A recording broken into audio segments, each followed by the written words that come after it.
সন্ধ্যার নাস্তার জন্য আমি পাস্তা রান্না করব। এখানে পাস্তাটা আমি আগে সিদ্ধ করে রেখে দিয়েছি। করব এখানে নিয়ে নিছি 2টা ডিম। চিকেন পাস্তা যেহেতু রান্না করব, এখানে চিকেনটা আমি ধুয়ে পরিষ্কার করে নিয়ে নিছি। এখানে হচ্ছে ক্যাপসিকাম আর হচ্ছে পেঁয়াজ কলি। এই পেঁয়াজ কলিটা দিয়ে খেতে ভালো লাগে, মানে কাসকাস করে, আমার কাছে খুব ভালো লাগে। এই জন্য আমি নুডলস বা যে ফ্রাইড রাইস এগুলোতে আমি পেঁয়াজ কলি ইউজ করি। প্রথমে আমি চিকেনটা ভেজে নিব।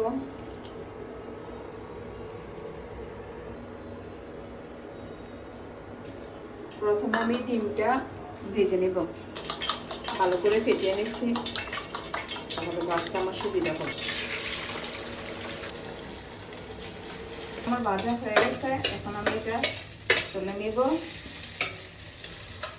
তারপর আমি চিকেনটা ভেজে নেব।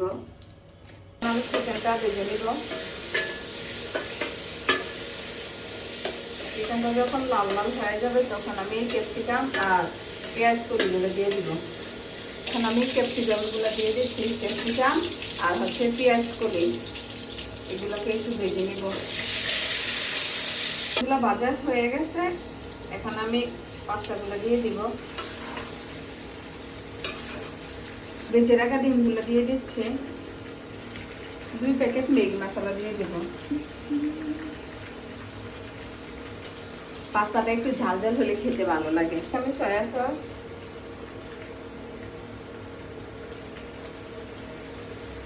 চামচ দিব, বেশি দিব না।